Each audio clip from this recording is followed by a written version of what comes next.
Olá, pessoal. Eu sou Natasha Silva Sandi e é um prazer, uma honra iniciar esse nosso workshop do Hepatoped Talks.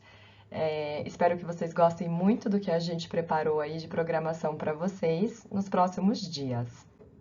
Hoje a gente faz a nossa primeira aula, né, que é uma discussão de caso, assim como as próximas duas, e nós vamos falar sobre insuficiência hepática aguda.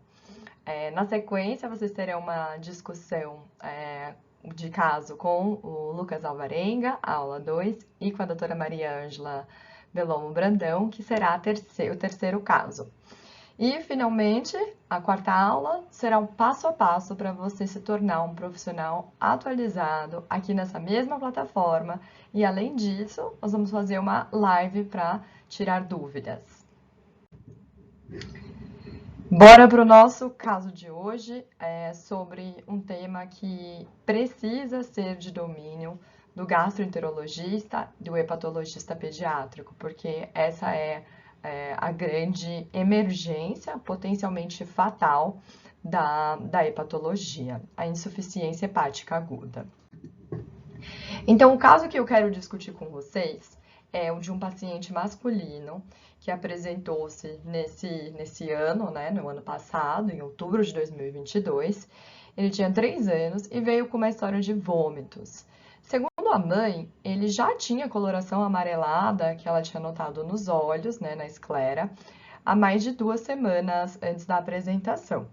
Ele tinha, nessa semana anterior ao episódio de vômito, apresentado uma infecção de vias aéreas superiores, simples, sem gravidade, e foi medicado com sintomáticos, né, com paracetamol. Esse paciente foi atendido no serviço de pronto-socorro infantil, e o que a mãe conta é que ele realizou exames de sangue e um ultrassom e que recebeu um diagnóstico de hepatite A. Tá, no atendimento já falaram para a mãe que isso era um quadro compatível com hepatite A. Como o paciente estava em bom estado geral, o que aconteceu foi que ele recebeu alta com orientações.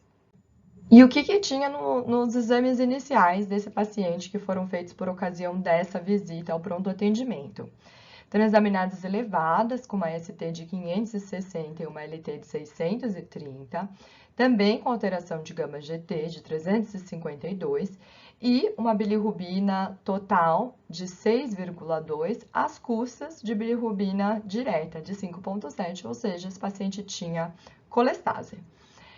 O ultrassom mostrava que o fígado do paciente era homogêneo e tinha um aumento discreto das suas dimensões. Além disso, estava descrita uma vesícula biliar que tinha parede espessada e tinha um pouquinho de edema ao redor da vesícula.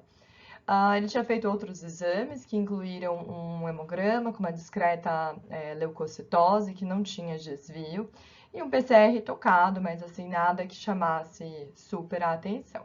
Então, o paciente tinha esses exames, a mãe, né, levou o resultado dos exames para casa, foi embora. O diagnóstico que ela teve, a explicação que ela teve, era de que o filho dela, um bebê de 3 anos, tinha hepatite A. E a doença do paciente seguiu seu curso. Então, 2 semanas depois, né, lembrando que esse é um paciente que já tinha, na queixa inicial, uma história de 2 semanas de alteração da esclera que a mãe notava. Então, 2 semanas depois, ele continuava sintomático, ele tinha piora da icterícia e da colia fecal, tinha irritabilidade e diarreia também. Nesse momento já não apresentava nem febre nem vômitos. Aí ele volta a procurar um serviço de pronto atendimento, mas a mãe opta por procurar um outro serviço. Realizou novos exames e aí no slide vocês podem ver os resultados. Então, há uma elevação bastante mais importante das transaminases, a ST de 2.900, a LT de 4.000, na faixa de 4.100, a gama de 645 e uma bilirrubina total que havia subido bastante, de 17,6 às custas de direta. E foi feito um INR que resultava 1,7, nesse momento, ainda na avaliação inicial. O que foi optado por fazer foi, então, uma admissão para observação Ele recebeu vitamina K, recebeu também medicamentos sintomáticos. Essa segunda equipe que atende o paciente notificou o caso e solicitou, né, nesse momento epidemiológico, os exames que são recomendados pelo protocolo de hepatite aguda de etiologia desconhecida, conforme as recomendações que a gente tem nesse ano de 2020 pelo Ministério da Saúde. Esse paciente manteve-se em bom estado geral e com certa irritabilidade. E aqui eu coloquei na forma de tabela os resultados dos exames desses pacientes ao longo do tempo. Considerando D1 a busca daquele primeiro atendimento que ele fez, né, com a queixa de febre, vômitos, e que quando ele recebeu o diagnóstico de hepatite A, né, uma coisa importante é que naquele momento não tinha sido feito o INR. Aí 2 semanas depois, no atendimento pela segunda equipe, os exames foram repetidos, de forma bastante adequada, foi avaliado a coagulação desse paciente com INR alterado, né, maior do que 1,5, e o paciente recebeu vitamina K com relativa melhora na avaliação do dia seguinte. Então, o paciente continuou, a princípio, internado nesse outro serviço, né, no segundo serviço que a mãe procurou, e realizando exames e sendo observado clinicamente. O que a gente vê ao longo do tempo, né, ao longo dos dias, nesses 4 dias seguintes da internação do paciente, é que as transaminases continuavam a subir, né, chegaram a passar de 5.000, que a gama-GT e a bilirrubina total e direta também continuaram a subir bastante. E o INR, que inicialmente tinha respondido à administração de vitamina K, que foi feita pelos 5 dias seguintes, depois ele volta a subir, e no dia 19, né, da procura inicial ao atendimento, a gente tem um INR de 2,23. É nesse momento que o paciente foi transferido ao centro terciário, ao centro transplantador. Na verdade, essa equipe já havia solicitado a transferência desse paciente 2 dias antes, mas por questões logísticas, aconteceu que esse paciente chegou exatamente no momento que esse INR passou de 2, que aí a gente tem a definição da insuficiência hepática aguda independente do paciente apresentar encefalopatia ou não. Então, nessa transferência ao centro transplantador, o paciente que estava na enfermaria foi inicialmente admitido também numa enfermaria. O que ele estava recebendo era uma dieta geral para a idade, a vitamina K de 5 mg endovenosa já tinha recebido 5 dias e, né, tinha sido iniciado o famoso Orsacol, o ácido ursodeoxicólico, na dose de 12,5 mg por quilo dose, ou 25 mg quilo dia, que estava sendo administrado de 12 em 12 horas. Esse paciente chega sem acesso venoso periférico, que era o que ele tinha no serviço, e é avaliado, então, pelas equipes de hepatologia pediátrica e pela equipe do transplante hepático pediátrico. Além, na verdade, eu não coloquei aqui, mas né, no serviço onde eu trabalho, a gente também participa sempre dessas avaliações, a equipe da infectologia. Então, apesar do excelente estado geral dessa criança, a gente acabou optando por transferir ele à unidade de terapia intensiva.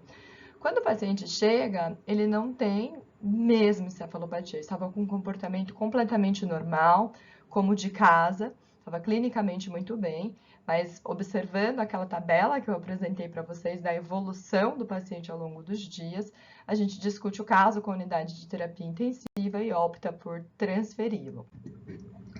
Nessa ocasião da transferência, né, na verdade, quando a gente conhece o paciente, é recebido um resultado lá do serviço de origem dele, que ele tinha uma imunoglobulina G que estava 2 vezes acima do limite superior para a idade do paciente. Então, a gente conversa com as demais equipes, com a equipe de terapia intensiva, com a equipe do transplante hepático e discute se seria uma indicação de pulsoterapia ou não, pensando que esse paciente tinha um quadro um pouco arrastado, que poderia ter mais insidioso, né? Ele poderia ter uma hepatite autoimune.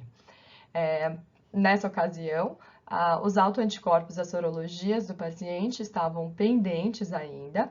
Ele veio como resultado uma pesquisa de vírus respiratório que resultou negativa, mas as sorologias, a investigação até metabólica desse paciente estava todas pendentes, né? Não tinham outros exames alterados que sugerissem o erro inato do metabolismo, então nada na gasometria que chamasse a atenção. Até esse momento de piora dele, ele não havia apresentado hipoglicemias, não tinha história anterior de hipoglicemia, era uma criança previamente rígida, sem antecedentes familiares que chamassem atenção. Então, realmente, né, da história clínica, que não foi colocada nos slides, a gente não tinha nenhuma outra dica do que poderia ser a etiologia dessa insuficiência hepática aguda. Não tinha uma forte história de autoimunidade na família, era uma criança previamente rígida, sem internações, apenas doenças comuns da infância, que de repente se apresentou com esse quadro. Então, por questões logísticas, ele acabou não recebendo a pulsoterapia naquela noite, na noite da transferência, mas ele foi transferido à unidade de terapia intensiva e na manhã seguinte observou-se uma certa sonolência e foi realizado um destro, né, uma glicemia capilar, que confirmou que esse paciente estava hipoglicêmico. E a partir daí, a gente observa que esse paciente passa a alternar períodos de sonolência e de irritabilidade. Nos exames da manhã, a gente observa uma piora da coagulopatia com um NR de 2,6, e aí a gente conseguiu um acesso central nessa criança e ele recebe pulsoterapia com metilprednisolona na dose de 15 mg por quilo. Voltando a olhar a evolução laboratorial desse paciente, o que a gente vê é que durante o período de pulsoterapia ele parece responder, na verdade, de todos os parâmetros laboratoriais. A gente acaba observando uma melhora. No terceiro dia de admissão ao nosso serviço, né, que corresponde ao segundo dia do pulso desse paciente, ele chega a bater um INR maior do que 3,5, que para quem está lembrando dos critérios de King's College, né, seria um dos critérios que indicaria o transplante hepático no contexto de insuficiência hepática aguda. Porque a bilirrubina havia sido, né, alta, maior do que 17, então o critério da bilirrubina e a idade eram critérios que ele já tinha. Então aqui ele acaba, né, nesse terceiro dia de admissão ao nosso serviço, que é a terceira semana já de história desse paciente, preenchendo esse critério. Esse paciente foi sempre, desde o começo, avaliado conjuntamente com a equipe do transplante, como eu havia dito, e na verdade, né, praticamente desde o D0, a equipe já trabalhava para avaliar os pais como possíveis doadores, caso o paciente viesse a necessitar de transplante hepático, né? E ele acabou sendo listado como deveria. Entretanto, a gente vê que nos dias seguintes ao pulso, que foi um pulso realizado de 3 dias, o paciente segue com a melhora laboratorial e clinicamente, na verdade, ele também melhora bastante. O máximo de grau de encefalopatia que esse paciente chegou realmente foi essa alternância dos períodos de irritabilidade e sonolência, mas não mais do que isso. E depois de 3 dias de pulso, o paciente recebe o corticoide de manutenção na dose de 1 mg por quilo e continua em melhora. Né? Questões relacionadas ao serviço público, esse paciente acaba, né, pelo seu excelente estado geral e tendência de melhora de todos os aspectos laboratoriais, também não apresentou mais hipoglicemias, acaba sendo transferido à unidade de internação, à enfermaria, 3 dias depois de finalizar o pulso de corticoide, ainda que permanecesse com insuficiência hepática pela definição, né, da coagulopatia. O paciente fica mais 48 horas, na unidade de internação, na enfermaria, segue com a melhora de todos os seus parâmetros, melhora um pouco mais lenta da colestase, da coagulopatia, mas ainda assim a direção de todos esses exames é de queda. E no D29 da sua doença, né, daí as 48 horas de observação da enfermaria, apresenta um INR menor do que 2 e acaba recebendo alta hospitalar com a programação de ser seguido bem de perto ambulatorialmente. E por uma questão de falha de comunicação, de entendimento, né, essa família acaba não dando corticoide depois que o paciente vai embora.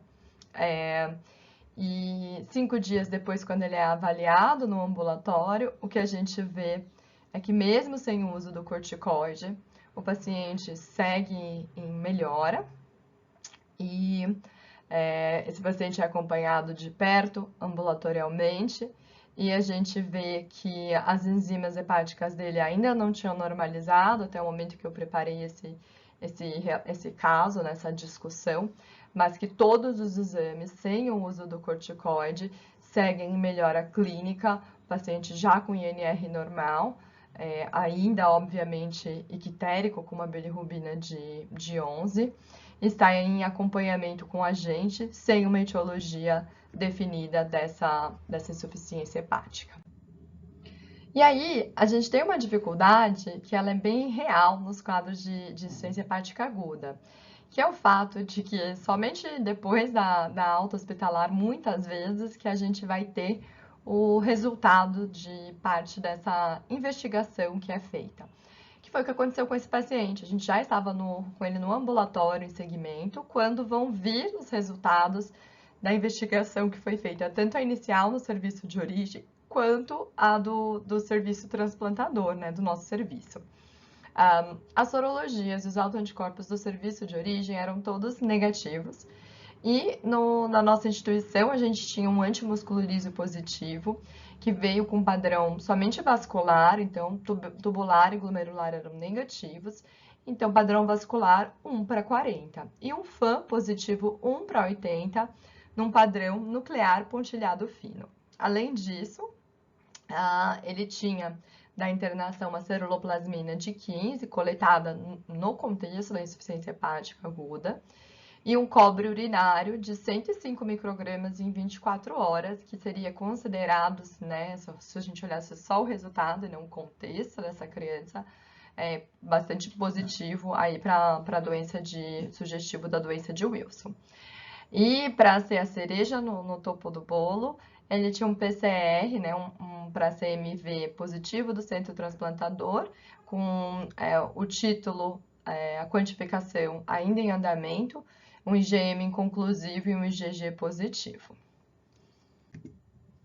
O que a gente considera aspectos interessantes e questionamentos que cabem a respeito desse caso, né?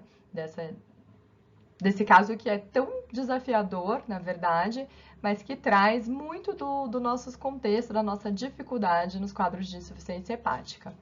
Esse quadro arrastado, lembrando que esse menino tinha 2 semanas de queixa de esclera amarelada antes dele aparecer no primeiro serviço. E depois demora mais 2 semanas para que ele procure o segundo serviço com uma piora progressiva. Isso pode ser chamado de insuficiência hepática aguda? Isso é agudo ainda? O que vocês pensam que são erros comumente cometidos quando realizado o manejo desses pacientes com insuficiência hepática aguda que estiveram presentes nesse caso? Um óbvio, né, que dá para pensar de cara, é a falta da realização do INR quando esse paciente fez a sua avaliação inicial. A outra questão, essa mãe recebeu o diagnóstico de hepatite A, mas ainda faz sentido a gente pensar em hepatite A como primeira hipótese diagnóstica, pensando que essa criança tem 3 anos, que foi vacinada no serviço público, né, como está previsto no calendário vacinal com 1 dose de hepatite A. A gente entende, esse colega sequer investigou, né? Nem foi coletada a sorologia para hepatite A, foi somente explicado. Será que ainda é uma coisa que a gente pode ou deve pensar? Outra questão.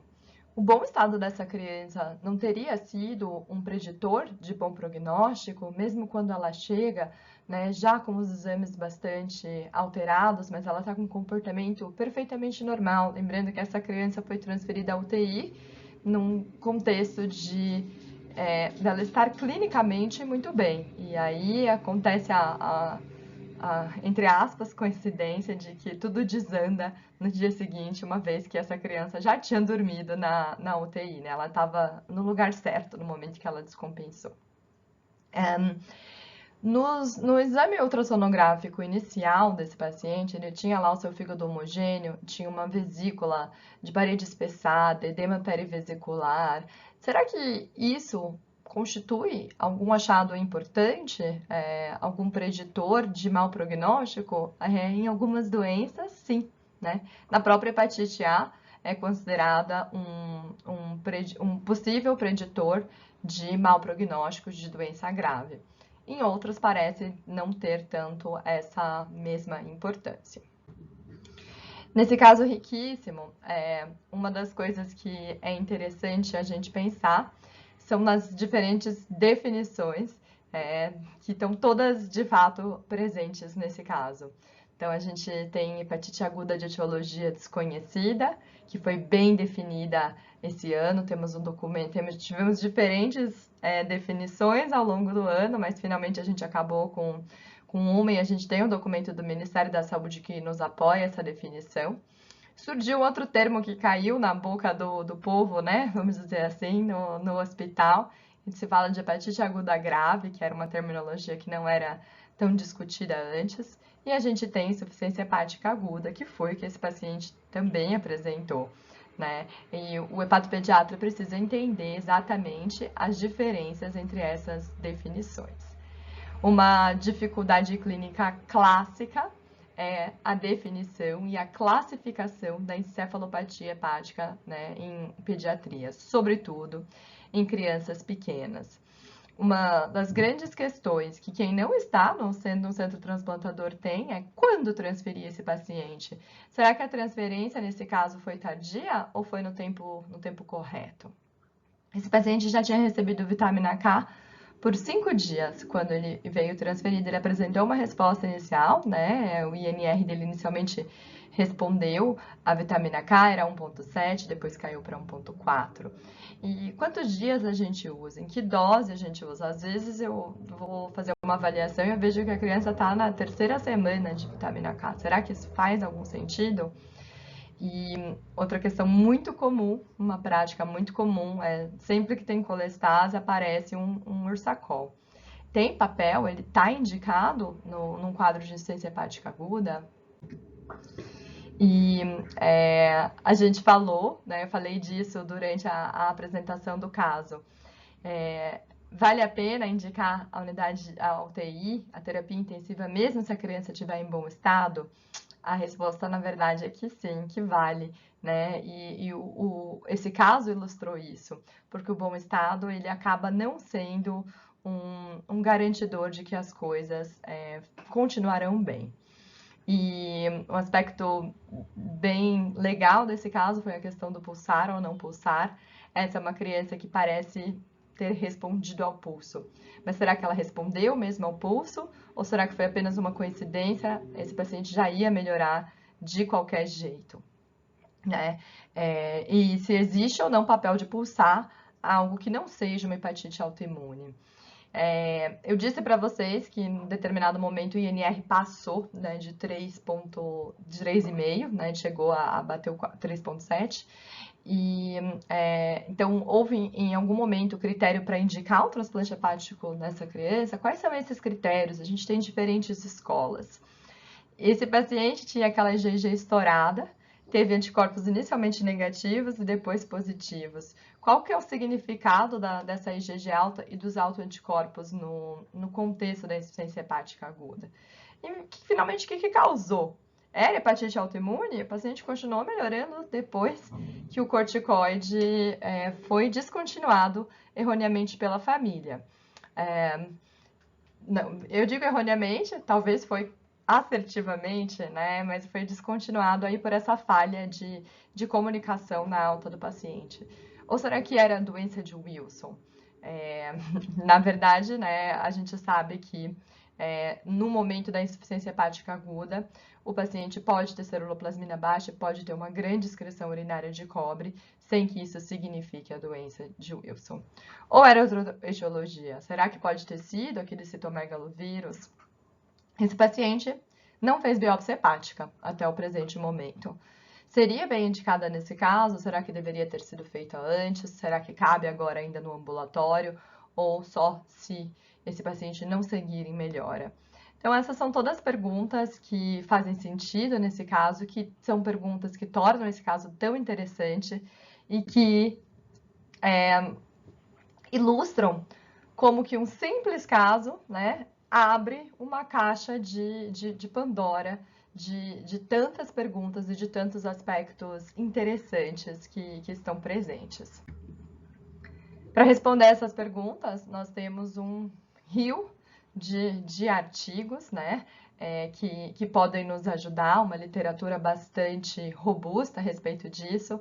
Mais recentemente, a gente tem o manual, né, do Ministério da Saúde de hepatite aguda de etiologia desconhecida, que eu falei para vocês que o segundo serviço, né, que transferiu esse paciente, que diagnosticou a insuficiência hepática aguda desse paciente, utilizou para realizar a investigação.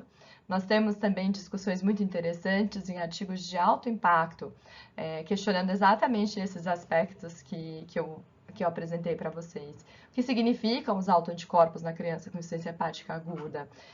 Como que a gente diagnostica a doença de Wilson na insuficiência hepática aguda? O que é a imunodesregulação que acontece nesse paciente em insuficiência hepática aguda? E será que cabe o uso de corticoides em casos que não são propriamente hepatite autoimune?